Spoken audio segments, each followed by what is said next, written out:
आजकल लोगों में बड़ी अच्छी बात आजकल लोगों में अपने धर्म पे प्रश्न चिन्ह खड़ा करने का बहुत ज्यादा एक चला हुआ है, प्रचलन है। धर्म शास्त्रों पे कुछ प्रश्न चिन्ह लगा दो। आप अपने धर्म की सुरक्षा पे कोई चीज बात बन पड़े तो वहां पे व्यक्ति अपने आप को कूल माइंडसेट का दिखाता है और कहता है मैं सभी धर्मों को समान मानता हूं। पता नहीं जो भी होता है, पर यह बात सिर्फ इसलिए है क्योंकि वो व्यक्ति ब्रह्मचर्य व्रती नहीं है।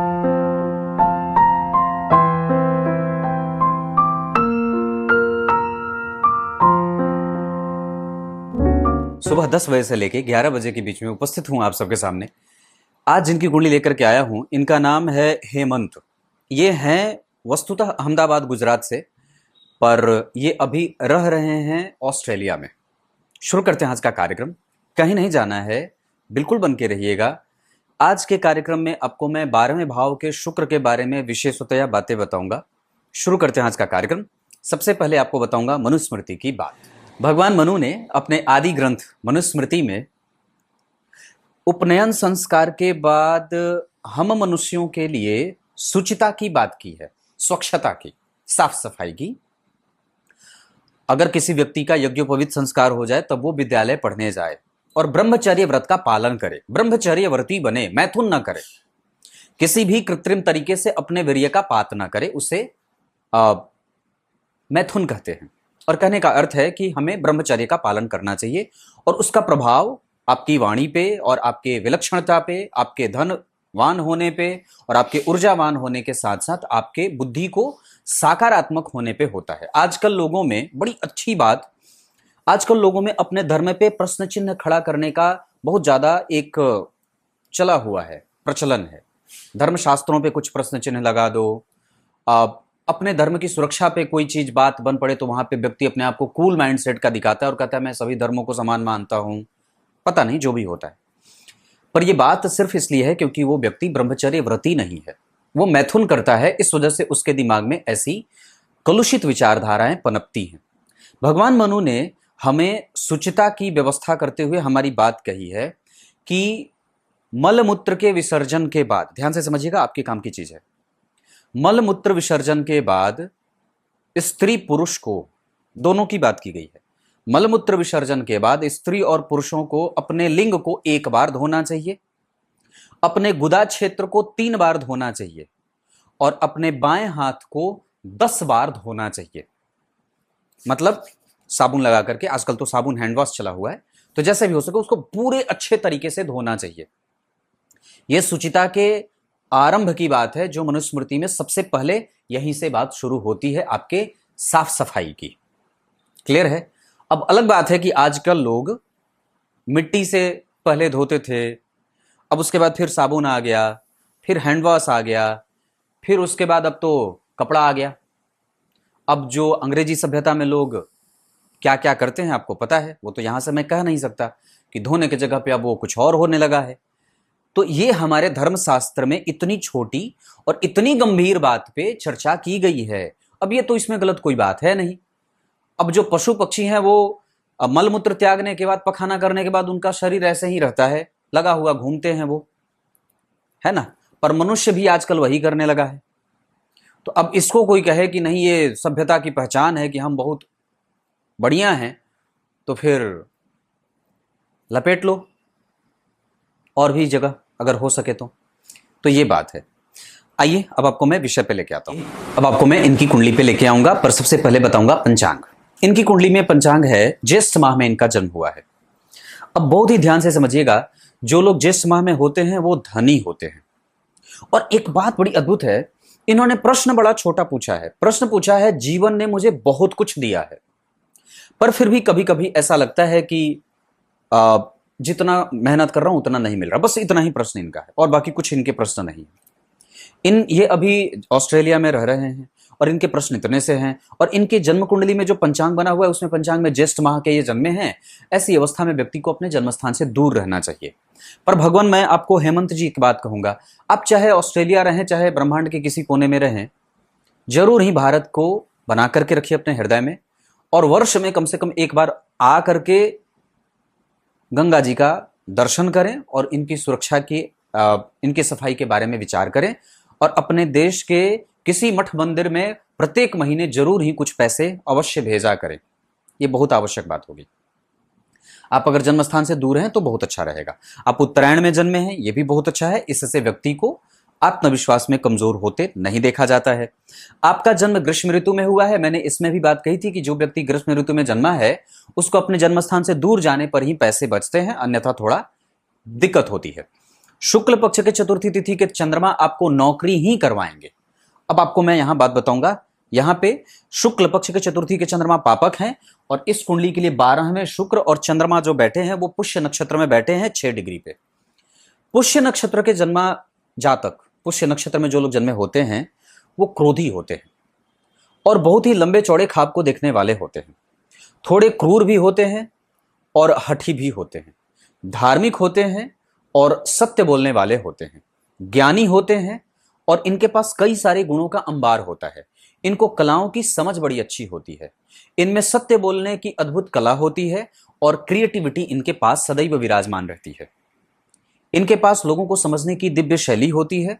ये बड़े ही मधुर मानसिकता के होते हैं, पर कभी कभी जब हद पे आते हैं तो क्रूरता की हद कर देते हैं।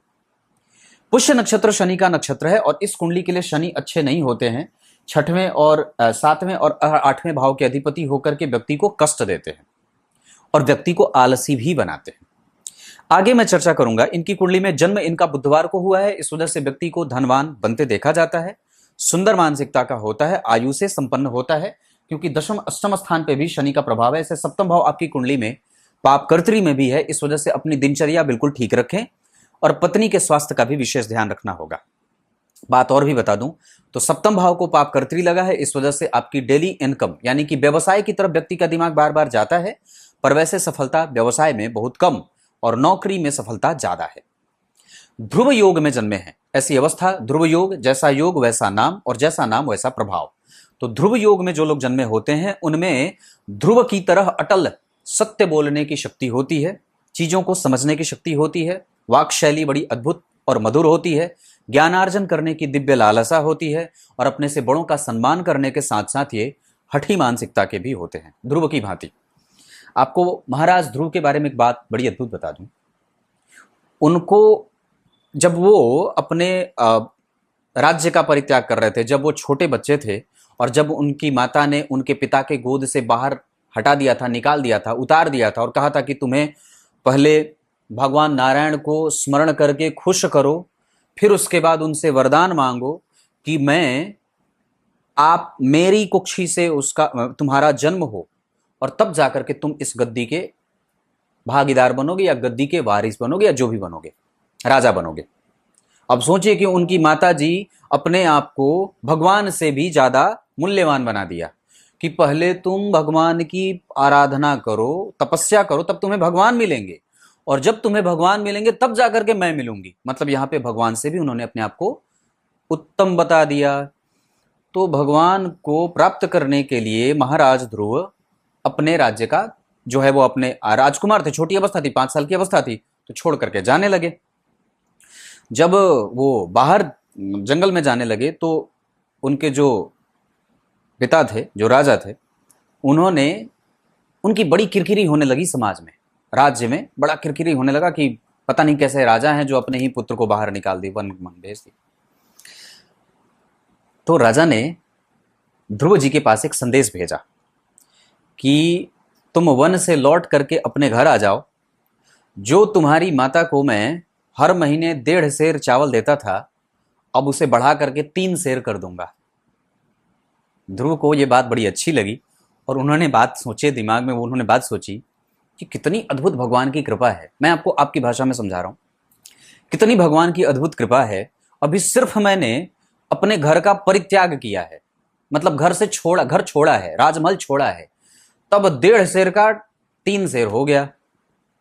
अगर पूर्णतया छोड़ दूं और भगवान को पकड़ दूं तो पता नहीं ये 1.5 सेर कितने सेर में बदल जाए। और उन्होंने भगवान का स्मरण करना शुरू किया और राजा जी को, अपने पिता को यह संदेश भिजवा दिया कि मुझे आपके 1.5 सेर की कोई आवश्यकता नहीं है, मैं पहले भगवान को अपनी तपस्या से प्रसन्न करूंगा और फिर वो ध्रुव महाराज ने इतनी तीव्र तपस्या की कि सारे ब्रह्मांड के श्वास की गति अवरुद्ध हो गई, वायु चलना बंद। सारे देवता परेशान हो गए। तो ऐसे ध्रुव जी की कथा है, बीच में आई बात इस वजह से बता दी। तो कहने का अर्थ है ये बात यहां निकली। तो ध्रुव की भांति व्यक्ति अटल सत्य बोलने वाला और अटल मानसिकता का होता है। ब्राह्मण वर्ण और देवगण के हैं, आपको कभी भी किसी से दुश्मनी नहीं होगी, और शायद इसी वजह से आपके प्रश्न भी बहुत छोटे और बड़े गंभीर थे। आमतौर पे जब लोग मुझे प्रश्न भेजते हैं कुंडली विश्लेषण के लिए, आपको विश्वास नहीं होगा, 55 प्रश्न लिख करके भेजते हैं लोग। उसमें पता नहीं एक ही बार एक ही सवाल को, पत्नी कितनी सुंदर मिलेगी, पत्नी कैसी मिलेगी, पत्नी सुंदर मिलेगी कि नहीं तो पूछते ही हैं, पूछते हैं गोरी मिलेगी कि काली मिलेगी, अपने काम पे मैं करने वाली होगी या मेरे ऊपर भरोसा रखने वाली होगी, ससुराल से कितना धन मिलेगा, ये प्रायः यहाँ के लोग पूछते हैं। पर देखो इस व्यक्ति की मानसिकता कितनी उच्चस्त है कि सिर्फ पूछा है और कहा है मेरे जीवन ने मुझे बहुत दिया है। अगर ऐसा ही आभार हम अपने परमात्मा के प्रति प्रत्येक दिन प्रकट करते रहें और बताते रहें तो निश्चित रूप से हमारे समय से हमारी समस्या एक समय पे ऐसे ही खत्म हो जाएगी। पर यहाँ तो ये है नहीं, कुंडली दिखा करके ज्योतिषी को ये पूछना है कि पत्नी कितनी सुंदर मिलेगी, धनवान कितना बनूंगा, करना धाना कुछ नहीं। और ज्योतिषी को ऐसा बता दिया, पूछ लिया कि जैसे लगा कि जैसे ज्योतिषी ही भगवान है। दैवज्ञ आजकल के ज्योतिषी भी खुद को मानते हैं और ऐसा लगता है कि ज्योतिषी जो बोल देंगे वो तो होना ही है, ऐसा होना जाना कुछ नहीं है। तो ये बात है, कहने का अर्थ है अपने पराक्रम पे पूर्णतया विश्वास रखिए, पौरुषत्व का पालन करिए और अकर्मण्य न बनिए। तो ज्योतिषी की बातें और उसके फलादेश भी सत्य सिद्ध होने में देर नहीं लगता भगवान। तो बहुत अच्छी बात है। अब मैं यहां पे इनकी कुंडली पे लेके आऊंगा, पर पहले तो नक्षत्र की बात करी, मनुस्मृति बताई। अब उसके बाद आपको 12वें के शुक्र के बारे में लगभग ग्रंथों में ये बात कही गई है, ग्रंथ की बात है, इधर उधर अपने से कुछ नहीं।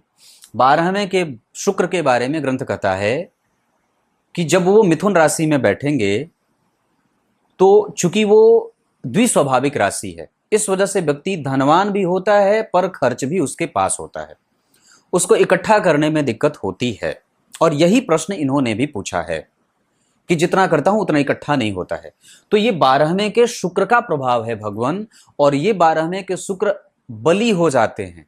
12वें भाव में शनि हर्ष बली हो जाते हैं, हर्षित होकर के बलवान होते हैं। वैसे 12वें भाव में अगर शुक्र बैठेंगे तो विभिन्न लग्नों की कुंडली में, चाहे मेष लग्न की कुंडली हो चाहे मीन लग्न की हो, मेष से राशि से लेकर के मीन राशि तक के लग्न में कुंडली बनी हो, अगर राशि बनी हो, उस किसी भी भाव के लिए शुक्र देव उतने अच्छे नहीं होते, सिर्फ 2 लग्नों को छोड़ करके, कुंभ और मकर। इन दोनों भावों में वो अच्छे होते हैं, मतलब इन दोनों राशियों में लग्न में अगर बनी हो तो वो शुक्र 12वें के अच्छे होंगे।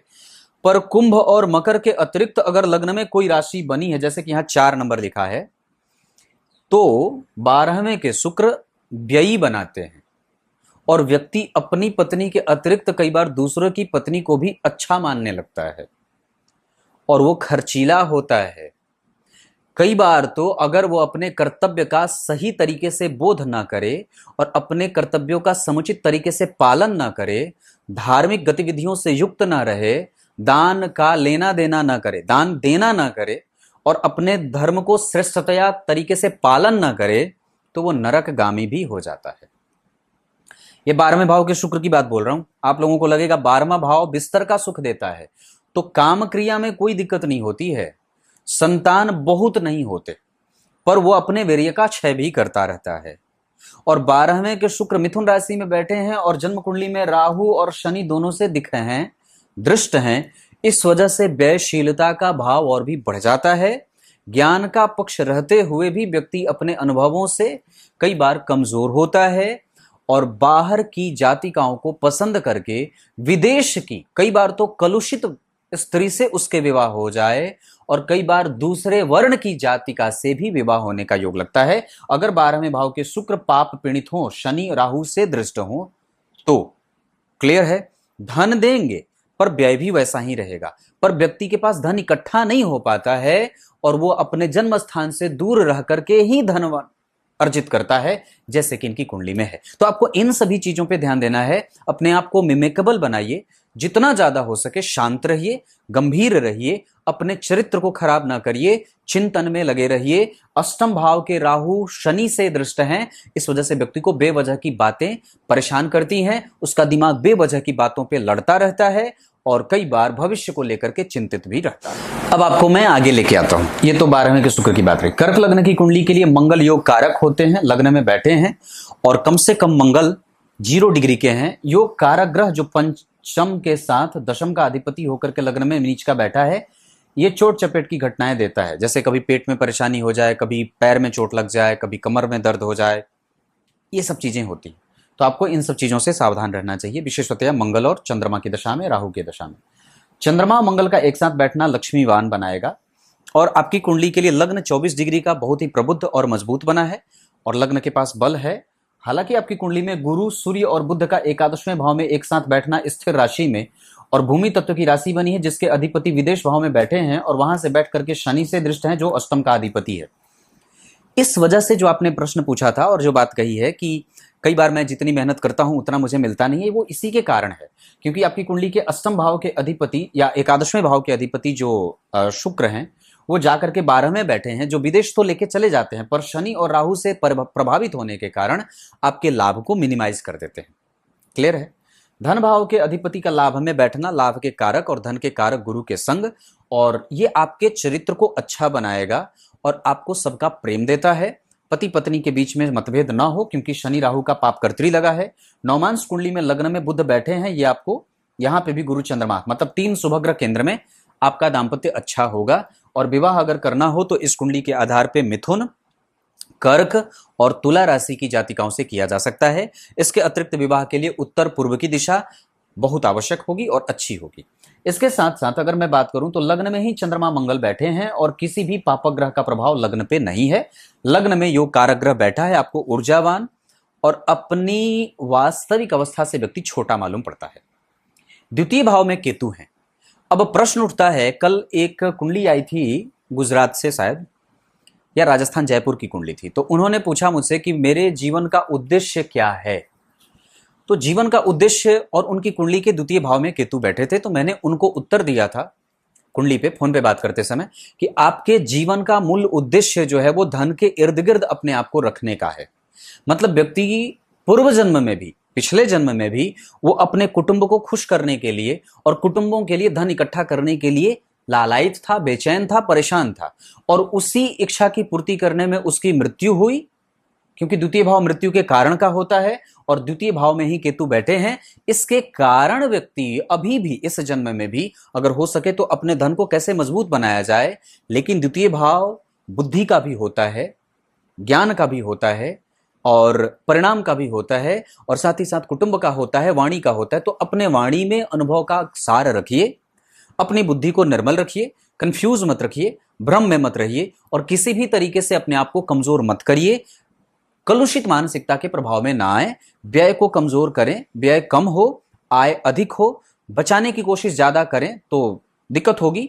हालांकि बचाने की कोशिश नहीं करनी चाहिए। मैंने बात बताई थी कि जन्म कुंडली में मंगल अगर तीसरे एकादशवें भाव में, कल परसों वाली कुंडली में बताया था, तो कई बार वो व्यक्ति को खर्च करने वाला बना देते हैं, ऐसा बताया था।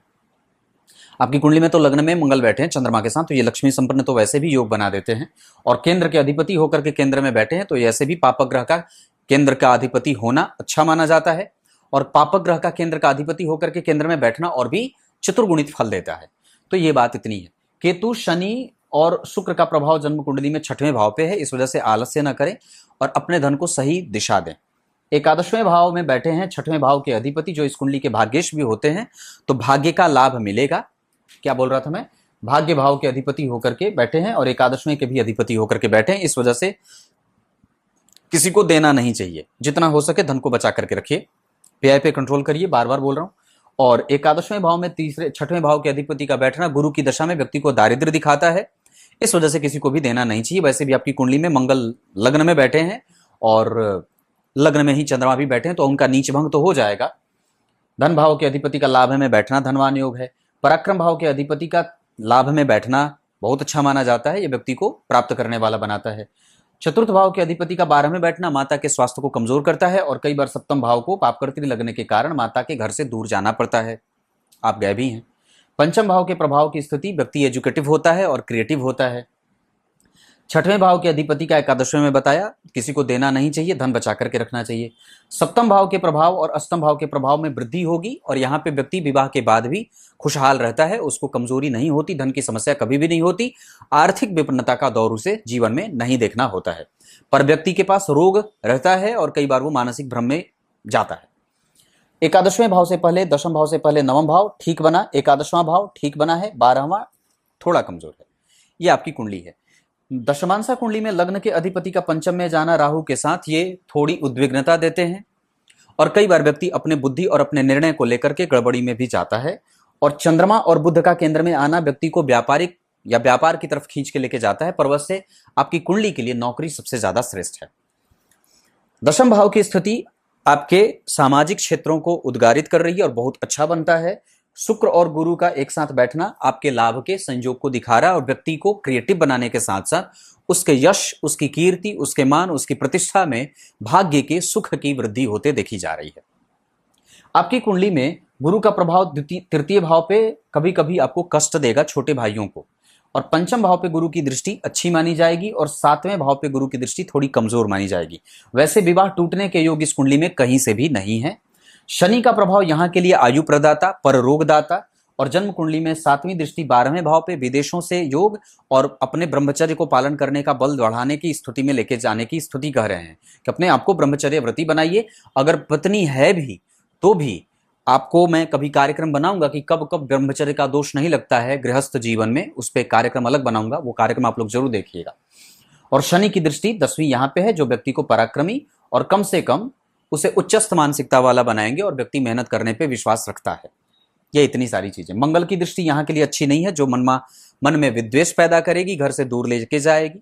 सातवीं दृष्टि अच्छी बनी है, इस वजह से पत्नी भी कामकाजी मिलती है। और आठवीं दृष्टि जन्म कुंडली में शनि राहु मंगल केतु का प्रभाव है अष्टम भाव पे, इस वजह से व्यक्ति को धर्म का काम खूब करना चाहिए, यात्राओं पे विशेष ध्यान देना चाहिए, अपने घर परिवार की सुरक्षा की विशेष व्यवस्था करनी चाहिए। ये सब आपकी कुंडली में बनता है। नवमांश कुंडली में बने हैं जन्म कुंडली में पंचमेश लग्न में, ये बहुत अच्छा होगा, इसे मैं कमजोर नहीं कहूंगा। और जन्म कुंडली में यहां भी पाप कर्तरी लगा है, इस वजह से विवाह बिना मिलाए विवाह मत करिएगा, अगर होगा तो दाम्पत्य कमजोर हो सकती है। अभी आपको सबसे पहले 2028 के जुलाई तक लाजवर्त धारण करना चाहिए। इस कुंडली के लिए अंक सदैव 7 अच्छा रहेगा या 5 भी अच्छा रहेगा। इस कुंडली के लिए दिशा पश्चिम और उत्तर का बहुत अच्छा है। धन कमाने के लिए आपको पश्चिम और उत्तर दिशा में जाना चाहिए। इसके अतिरिक्त आपकी कुंडली में पूर्व दिशा का योग भी बहुत अच्छा है। इसके बाद अगर कह दूं तो नक्षत्र में पूर्वा, भाद्रपद तो नहीं, पुनर्वसु और पुष्य के साथ मृगशिरा, रोहिणी और अनुराधा, ये सब नक्षत्र किसी भी कार्य को करने के लिए अच्छे रहेंगे। आपको बच के रहना चाहिए शुक्र की दशा में केतु और केतु की दशा में शुक्र के अंतर में। शनि में शुक्र, शनि में राहु, ये कष्ट देने वाली दशाएं बनेंगी। शनि में गुरु, शनि में सूर्य, शनि में बुध, ये भी कष्ट वाली हो सकती है। मंगल की दशा में चोट चपेट, शनि मंगल राहु केतु की दशाएं कष्टप्रद बीतेंगी। अच्छी दशा जाएगी मंगल में गुरु, मंगल में शुक्र, मंगल में चंद्रमा, मंगल में गुरु, मंगल में सूर्य, मंगल में बुध, ये सब दशाएं अच्छी जाएंगी। शुक्र आपको आपके जन्म स्थान से दूर रहने को ही कह रहे हैं। इतनी सारी चीजें। अब मैं आप लोगों को अष्टक वर्ग पे लेके आता हूं, जो क्या कहता है। आपकी कुंडली में आपको अपने स्वास्थ्य पे विशेष ध्यान देने की बात होगी। आपकी कुंडली में धन बचाने पे भी ध्यान देने की आवश्यकता है। अपना व्यय नियंत्रित रखें। आप मेहनती हैं और निश्चित रूप से आपको आपके पराक्रम का परिणाम भी मिलेगा। ग्रह बल के आधार पे आपको चरित्र के कमजोर होने की स्थिति नहीं है, क्योंकि गुरु के साथ सूर्य बैठे हैं, पर शुक्र के ऊपर शनि राहु का प्रभाव आपको कभी कमजोर कर सकता है। इसके साथ साथ आपके पास चल अचल संपत्ति का योग बहुत अच्छा होगा। आप चाहें तो विदेश में भी वास कर सकते हैं, पर उसमें सुख नहीं है। मृत्यु अपने देश में सप्तपुरियों में ही होनी चाहिए, है ना। कहीं भी धन कमाइए, मरते समय आ जाइए भारत में। और आपकी कुंडली में आपके एजुकेशन पे और आपके बुद्धि के प्रभाव को मैं कमजोर देख रहा हूं। कोई भी निर्णय लेने से पहले अपने आप को शांत रखें। आपकी कुंडली में नौकरी बिल्कुल ठीक रहेगी, व्यापार इस कुंडली के लिए बिल्कुल ही ठीक नहीं है। इसके बाद आपकी कुंडली में कष्टप्रद स्थितियों से निपटने की शक्ति आपके पास बहुत अच्छी होगी और आपके पास आपका रिसर्च और आपका गूढ़ ज्ञान बहुत अच्छा है। इसके साथ साथ आपके कुंडली में आपके भाग्य का बल बहुत अच्छा है, भाग्य का सुख बहुत अच्छा है, आपके पिता का सुख बहुत अच्छा है और आपके जीवन में प्राप्त होने वाली चीजें भी बहुत अच्छी रहेंगी। अब मैं आपको आपकी कुंडली में होरा चार्ट पे चर्चा करके बता देता हूं। होरा चार्ट ये कहता है कि जो स्थिति बनी है उसके आधार पे शनि, बुध और चंद्रमा की दशाएं धनदायक होंगी। गुरु और सूर्य की दशा बहुत अच्छी जाएगी, पर राहु, शुक्र और केतु की दशाएं मानसिक चिंताओं को देने के साथ साथ, अतिरिक्त व्यय को बढ़ाने के साथ साथ, अपने घर परिवार के मामले में चिंता बढ़ाने के साथ साथ, बेवजह स्वास्थ्य में धन खर्च होने के साथ साथ, मानसिक भ्रम के साथ साथ कुटुंबजनों से मतभेद का कारण बनेंगी। क्लियर है? अब क्या बताऊं? दिन इस कुंडली के लिए रविवार का और सोमवार का बहुत अच्छा रहेगा। दिशा मैंने बताई, नक्षत्र बताया, वार बताया, अंक बताए, रंग बता देता हूं। चांदी का रंग बहुत अच्छा है, सफेद, और इसके साथ साथ आपकी कुंडली में गेरुआ बहुत अच्छा होगा। इतनी सारी चीजें। इस कुंडली में संतान का सुख बहुत अच्छा है और संतति आपसे भी ज्यादा चरित्रवान होगी। इस कुंडली में वाहन, भूमि का सुख बहुत अच्छा है। अगर आप चाहें तो अपने जन्म स्थान से दूर भी जाकर के धन कमा सकते हैं और बचा भी सकते हैं और रह भी सकते हैं। इसके साथ साथ इस कुंडली में माता के साथ मतभेद न बने, इसका ध्यान रखना होगा। और इस कुंडली के आधार पे संतति का सुख कंफ्यूज करके है, इस वजह से होने के बाद उनके साथ मतभेद ना करें और उनके बारे में पूरी जानकारी अवश्य रखें। तब तक के लिए बहुत बहुत नमस्कार।